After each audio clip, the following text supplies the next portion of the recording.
let me begin with the, let's see, we got our material today. Let me do the screen share. Where is it? Yeah, syntax-based testing. So where were we? Yeah, so this is, I think, where we left off last lecture. Everybody can see the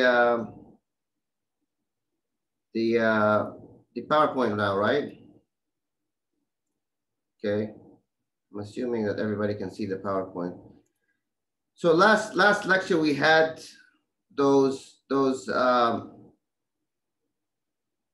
the original code. We're looking at syntax-based testing, and remember that mutation testing is all about, we're going to look at the original code, we're going to change something in it, okay, create different mutants that should be revealing different behavior, and then we're trying to come up with test cases that reveals a different behavior in comparison to the original code. And when it reveals different behavior than the original code, we would have said that we have actually killed the mutant. All right. Now, this piece of code is what we refer to as a ground string. Okay, and a ground string is a concrete example of a grammar. So something that is generated from a grammar. Mutation can happen at the grammar level, means we're actually messing up with the syntax itself.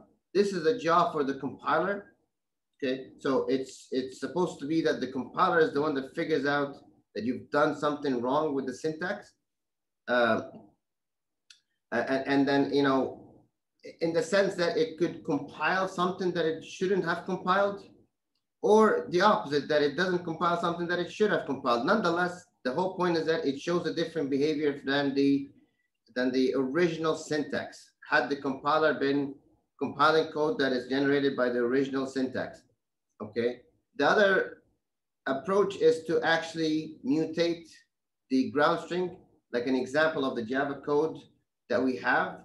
And then we basically give it certain test cases. We run the test cases, see what the actual result is. And then when the result, the external behavior is different from the mutated code, that means that we've killed the mutation. In the last example, we saw that we couldn't actually kill the one in M2. And it was revealed because the change that we've done with M2 is what we refer to as functionally similar, okay? There's not much that we can do to make it reveal different behavior, external behavior than the original code, right? This would tend to be because I did a poor job actually creating the mutants, okay? So, I mean, the whole mutation testing works on two premises, okay? It works on two things working correctly. First of all, you gotta create a good mutant, first of all. A mutant that is actually functionally different than the original code. That's one thing. And then the other thing is that you got to,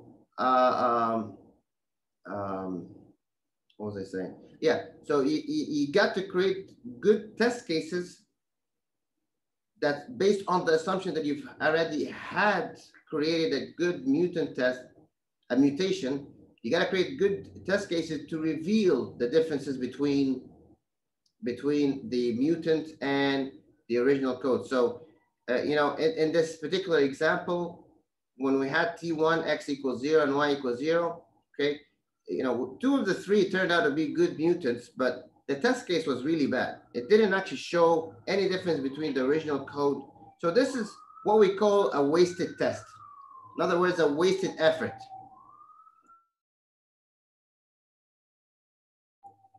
All right. Whereas M2 is considered to be a weak mutant. Okay. It's not really something that is helpful. Okay. I want to create a mutant that is quite different from the original, than the original code, that I can actually create test cases to reveal a different behavior. All right, so let's move on now. So one coverage criteria that could come into light because of all of this mutation testing is mutation coverage. And basically the mutation coverage is, I gotta create test requirements, okay, to kill the mutant. Okay, the test requirement set actually has one requirement: kill the mutant. All right.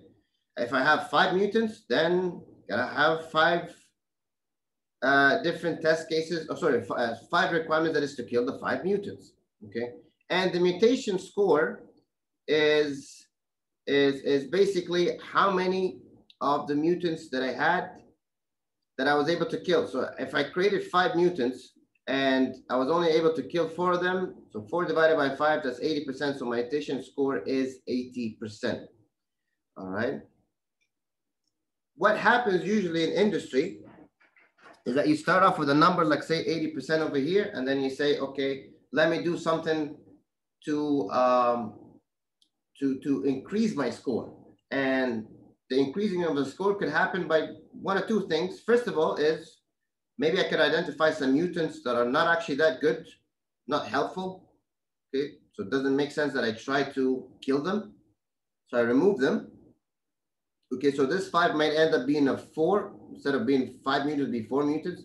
Or I can actually look at the ones that I haven't killed, focus on them more specifically,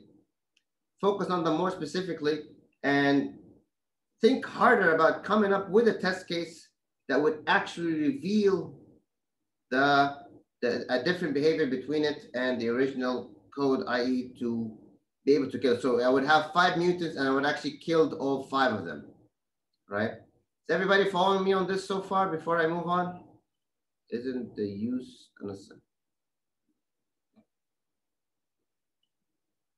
yeah, the uses of the assignment, I was looking at, Abdurrahman was asking a question about the midterm. So the uses in the assignment, and I'm pretty sure of this. I have to review the answer because it looks like the answer that I've retrieved was actually a wrong answer. So, right, I gotta verify the answer myself. But I remember that this was the actual trick, Abdurrahman. You're right that the use was in the assignment. But anyway, mutation testing, guys. Are you following me on mutation testing? Still have some few. Okay, good. Right. Next up, we are going to look at the different coverage criteria with respect to mutation testing. So remember, when we're actually creating mutants like these ones over here, we don't actually come in and by ad hoc, we actually start to change the code, okay? What we have something called an operator, okay? Now, let me give you an example of what operators actually look like. Where is, yeah, there we go, okay? So I want to show you this. Let me do the screen share here thing again. So here's on a website. Where's the website? There we go. Okay. Everybody, are you seeing the browser, right? Did I do this correctly? Everybody seeing the browser? Okay, good. So as you can see, all right, these are mutators, okay? One mutator is called an increments mutator, okay? So you have a Y that ends up being a Y++, a negate condition, okay? Instead of having an X, you have a minus X, a math mutator, something that just comes in and messes up with the math, okay? Instead of being a multiply, it becomes a divide, okay? Return value mutator, okay? So basically, it touches the statement that you have a return statement. And when you apply those mutations to the original code, whatever the code is, once you apply the mutation to the original code, then the code changes to what you actually see, like we see in this screen over here, okay? So we create the operator and then we apply it to the code and then it changes, okay? So this would be a condition operator.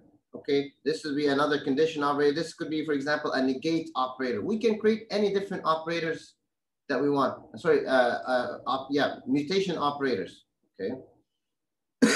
And I would have 2 different coverage levels at the mutation, for mutation operators.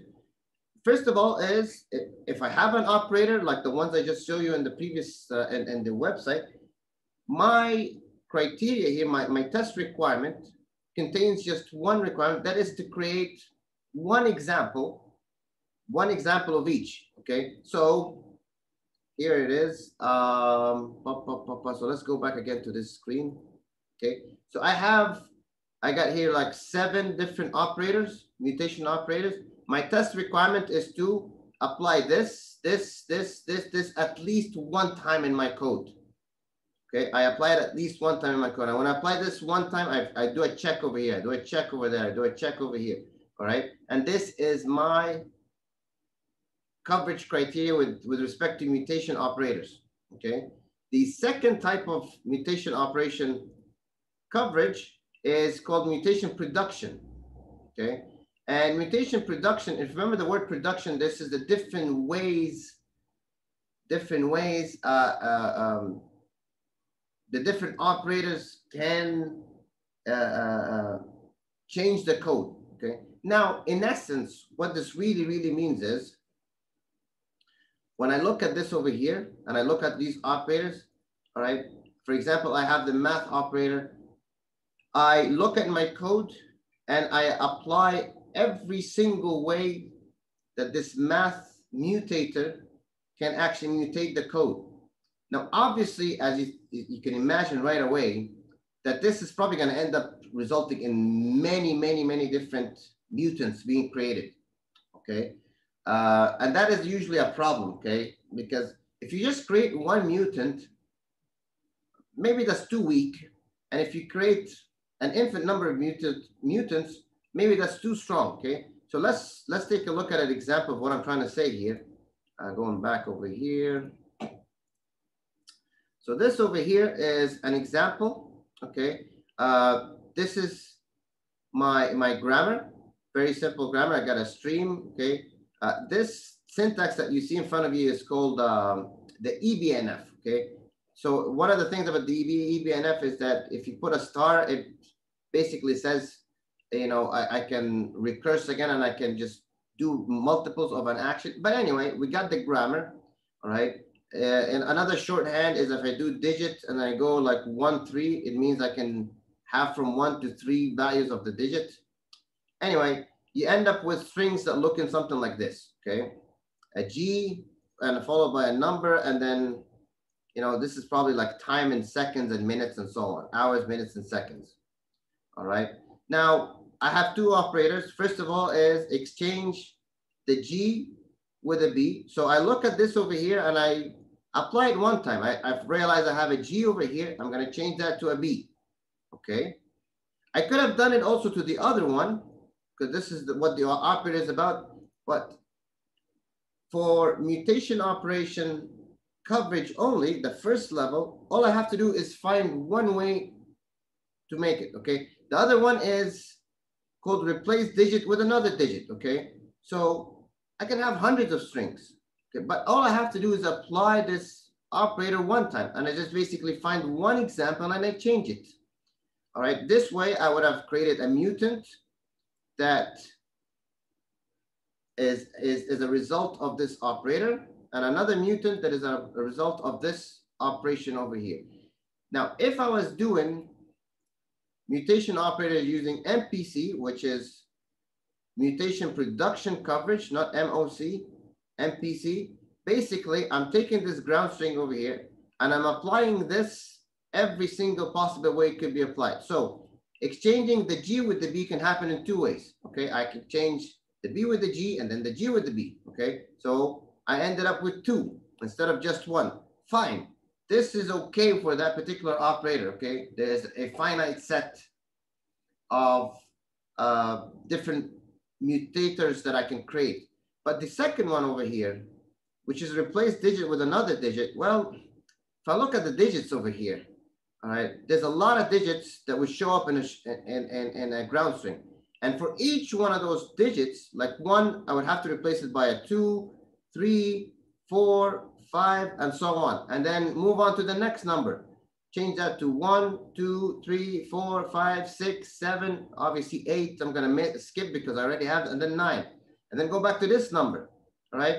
Obviously, the number of test cases, as you can see, is going to blow up rather significantly. And this is why you see the dot at the end over here. Okay, so I mean, just like with all of the other coverage criteria that we've been dealing with in this course, in input space partitioning or graph coverage, tend to be that the most a comprehensive coverage criteria, a lot of the time is infeasible, because it ends up creating not just a very large set of test requirements, but it might end up creating a an infinite set of test requirements. Okay, and then so yeah, a lot of times we begin with the weakest, like node coverage, and then the last one is complete path coverage, and then we say, well, like the weak is too weak, the strongest is very strong, and then we end up creating something in the middle. Okay, with graph coverage, it was prime path coverage. With input space partitioning, we used base and multiple base. We used pairwise, 3-wise, 4-wise, and so on to find a sweet spot in the middle. We don't actually have something similar when it comes to mutation testing. We either go with the weakest, just create one, or create every possible mutation. This is too weak. This may be too strong, but we don't actually have something in the middle. Unfortunately, we don't actually have something that is in the middle. All right. Anyway, nonetheless, moving on. When we're doing mutation testing, the number of test requirements that we end up creating depends on two things. First of all, is the syntax that we're mutating. Okay. Obviously, the bigger the syntax, the more that it is that we have to mutate. Okay. If it's a very small language, remember, like the binary code language that we created, right? There's not much really that we can play around with. Okay, but if we're looking at a more complicated grammar, let's just say the email grammar that we've created later on, or let's just say the postal code grammar that we've created, that's slightly more complicated, and then obviously we're going to end up resulting in more mutations. Okay, more mutant operators and more mutants resulting out of it. Okay. If we look at something more complicated, like say the language for Java, then yeah, obviously you can more and more operators to think of, and more mutants to think of, right? And then the other factor is how many operators that I feel I want to create. Okay. There is no way to tell me which operators to create and which one not to. It is really up to us. But obviously, the more operators that we create, the more thorough our testing work will be, right? Mutation testing is very effective. It's considered the gold standard of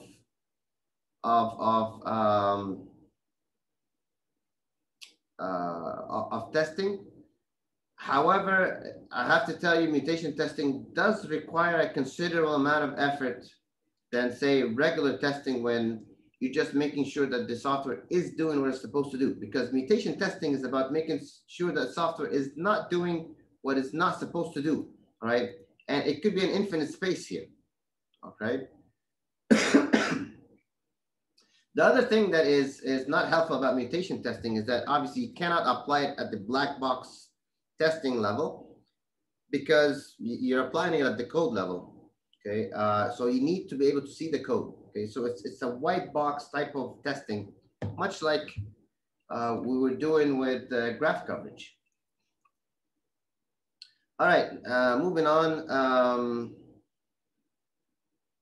Okay, so when we are trying to kill those mutants, we realize there's different levels that we can get to as we're trying to kill the mutants, okay? And the 3 levels are what we call the RIP model, okay? Obviously, RIP is a play on the word rest in peace, because you're trying to kill it, all right? But R refers to reachability, the I refers to infection, propagation refers to, P refers to propagation. Now, reachability, infection, and propagation, okay, are, they have an analogy, they have a mirror with what we've been doing at the very beginning of this course, when we were looking at faults, errors, and failures, okay?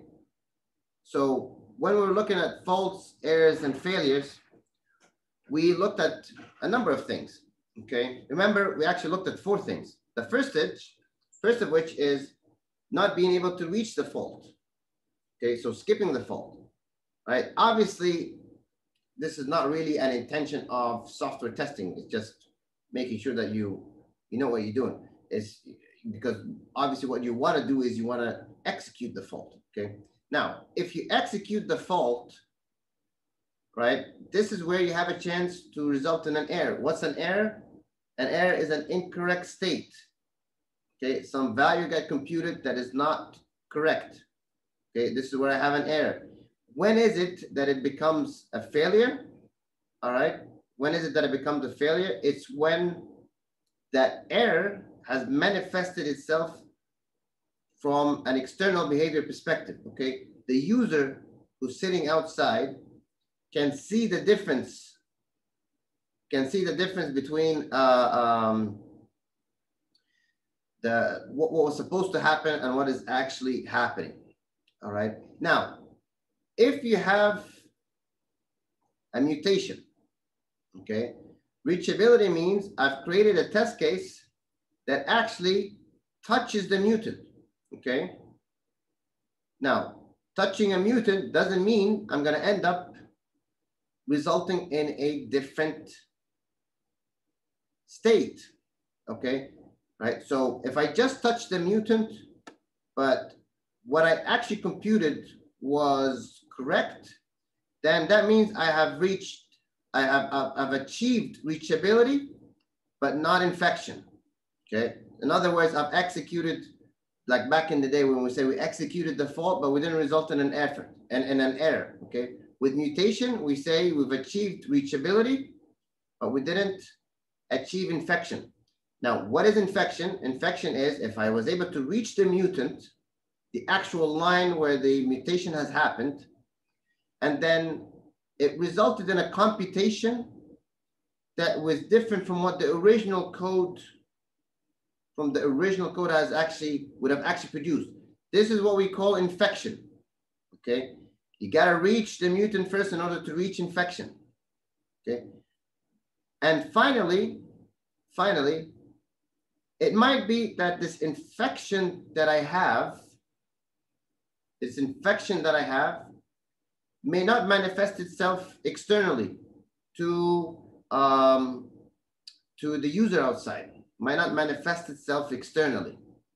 So this, I would say I've reached infection, but I wasn't able to reach propagation. If I was able to show that the external behavior of what would have actually killed the mutant, okay,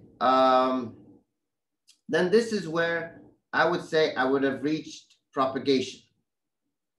All right. And again, this is very, very a mirror, an analogy with faults, errors, and failures. Okay. First, we try to reach the fault. Second, we're trying to get the fault to execute and result in a different state than in a different computation than what it should have. And then finally, we're trying to get that fault to show outside. All right. So that gives us 2 variants. And those 2 variants are based on the last 2 steps. Okay. Had I been able to reach infection, which means I must have been able to achieve reachability. All right. So I have achieved reachability, infection, but not propagation. I would call this, I've weakly killed the mutant. Okay. It's a weak kill. So you can say from the inside that I was able to get that code to compute something different than what it was supposed to. I was just not able to get it to show outside to the external user from the outside. Okay, so it's called a weak kill. All right. A strong kill is when I've actually obviously achieved reachability, infection, but also I was able to reach propagation. So the output from that test case is different, okay? The output is actually different, okay? So if you remember this over here, that this test case that I applied over here and applied to the mutant ground string is producing two different outputs, okay? This would have been considered a strong kill, okay? So a weak kill is still considered a kill. And where is that slide that I'm looking for? Yeah. When I'm actually computing the mutation score, I would add up the weak and the strong kills, right? Now, the formula itself, to be honest, is not 100% set in the literature, okay? It doesn't actually say, it just says how many you've killed. Now, basically, in my point of view, a weak kill is a kill as well. So the mutation score is the number of strongly killed plus the number of weakly killed, meaning the number of total killed, divided by the number of total mutants that we have, okay? All right. Everybody following me on this, the RIP model? A strong kill subsumes, yes, exactly, Abdurrahman, exactly, all right? So just like in the earlier chapter, when we said we cannot have a failure unless we have an error, it's the same thing that happens with mutation testing, okay? Before we get to the strong kill, we must have reached infection, which signifies that we've been able to achieve a weak kill, okay? Taban, obviously, weak killing is easier, okay? Requires less effort because all you have to do is make sure that that one line is going to execute and it's going to produce a different computation than the original line. And so it requires less analysis, okay? Because I'm just focusing on one line only. And because there's no focus on propagation, right? It just takes us a little bit of effort. Now, if I need to have propagation, it's a bit different because I realize that some of the test cases that I'm gonna have is gonna achieve weak killing, but it's not gonna be able to achieve strong killing, okay? Let's take a look at an example of what this all means, okay? Let's just say I have this trivial example over here. I got code, I got a couple of functions, okay? One, it adds two numbers. The other one, it returns the square of a third value. And then whatever is produced out of those two, it prints the larger of R1 on R2. Okay, so R1 is very simple, A plus B. R2 is just a square. And then what is seen outside, what is printed is the larger of those two type. Let's take a look over here. This is my original code, and this would be my mutation code, okay? And in the original code, the square function, I have a square function, I have the add, I have the square, and I have the add. But in the mutated code, it comes to the add function, and instead of doing x, so it comes to the square function, it's just, instead of doing the actual squaring, it just multiplies by 2, okay? So this line over here is where the mutant happened, again, an M1, okay? If we would have not to reach that mutant at all, okay, I would have wanted to execute the if branch instead of the else branch. So how to execute the if branch? Make x equals 0. So if I make x equals 0, then I have no reachability to begin with, okay? Now, if I want to have reachability, but no infection, okay, in other words, the result of this computation is the same as the result of this computation, two numbers would have made me do this. That's a 0 and a 2, because 0 multiplied by 0 is the same thing as 0 multiplied by 2. However, if I actually use a 0, I wouldn't have actually reached this. Remember, just a moment ago, we said, if I didn't use a 0, then I'm out. So in order to reach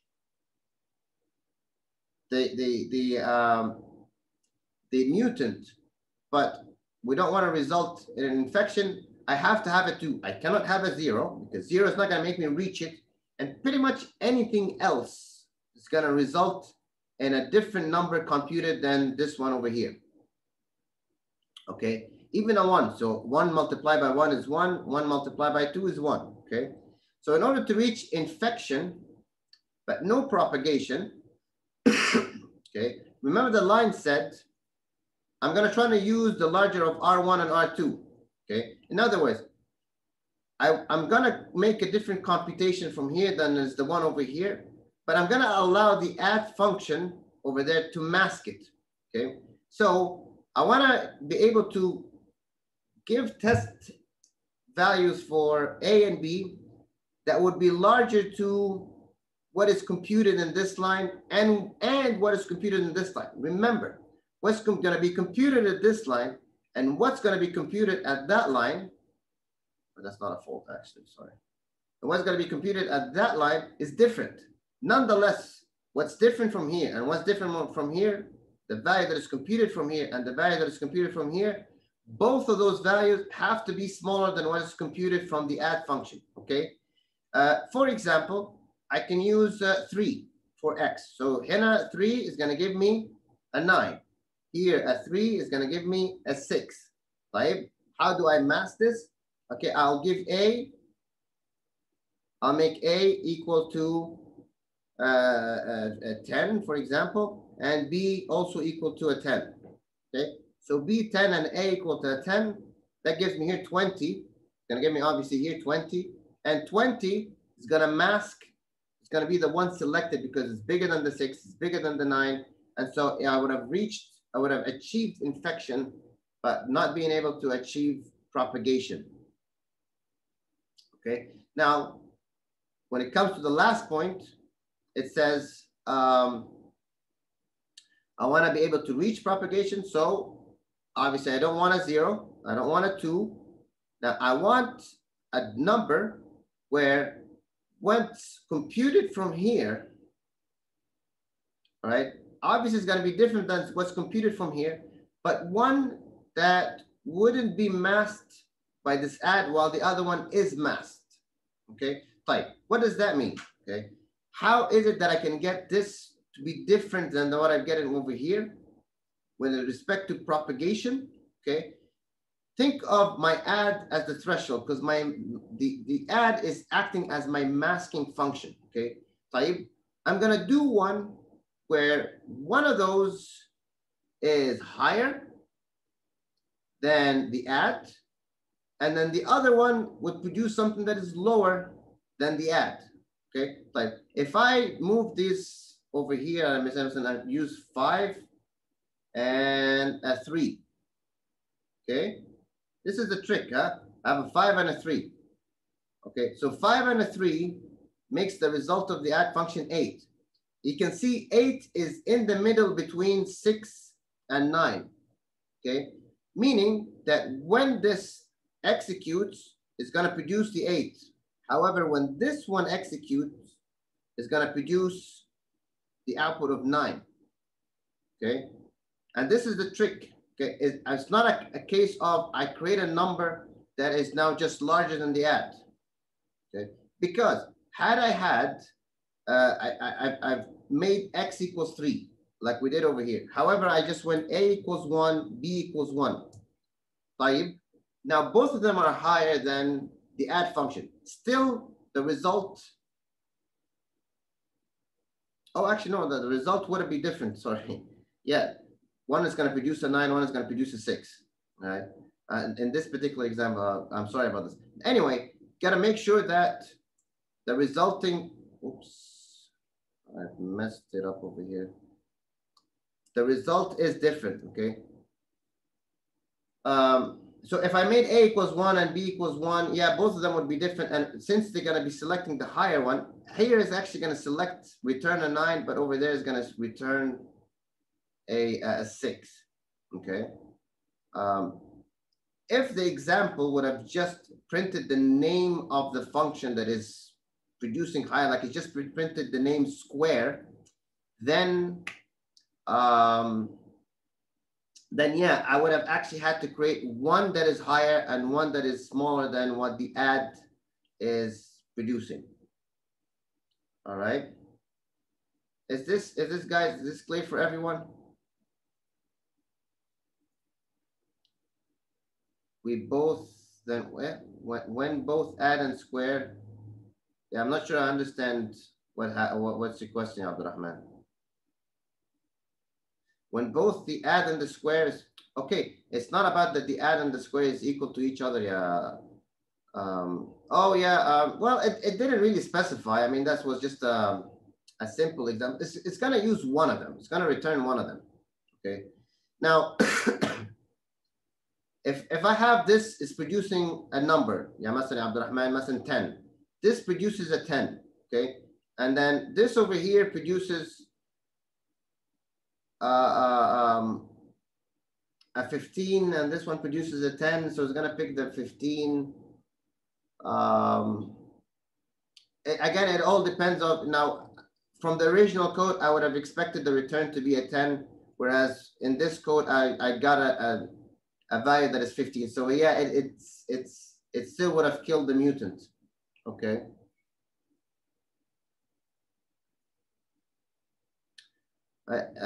Everyone else, okay, it's only Abdurrahman that's asking the questions.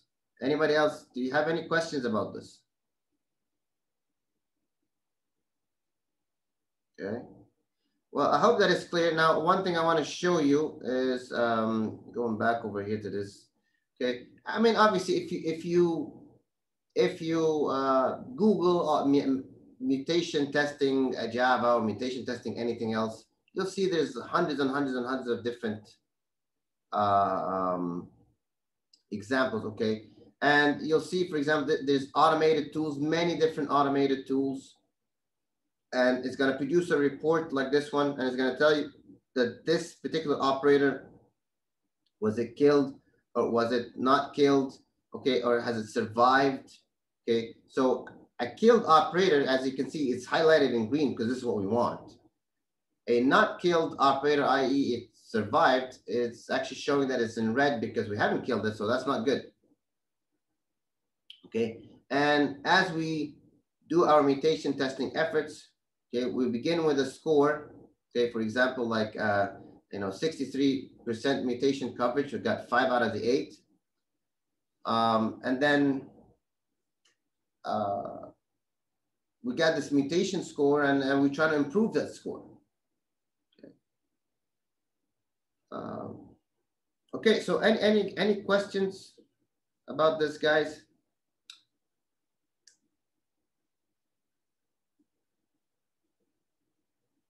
Okay. Now, for this chapter, obviously, you can imagine you're gonna get a question just like you did in the midterm, where you get 2 different codes, and basically, I want you to be able to get through the the RIP model. Okay, not reaching it, but no infection, infecting, but not propagation, and finally propagation. This is obviously a type of a question. I can, for example, ask you to apply MOC or MPC. I gotta be very careful with the MPC questions because I might end up giving you a question that, it has infinite test cases. So that'd be another question, but a mutation operation coverage, that's a lot easier because all you have to do is apply the mutation operator once. Okay. I can ask you questions like this one over here to apply the mutations on the original syntax. I can ask you to apply the mutation to the actual ground string, and what do those things actually mean. So these are the sort of things that I can actually ask you for. I'm not going to be asking you to produce BNFs because, like I said, this is not a computer science course. It's not a programming language course. Had this been a programming language course, then it's probably a very big part of your of your degree, of your course, but this is not the case. So this is not the type of question that I would actually bring in an exam. Okay. All right, so that's gonna be it for today. Any questions about this before we end that chapter?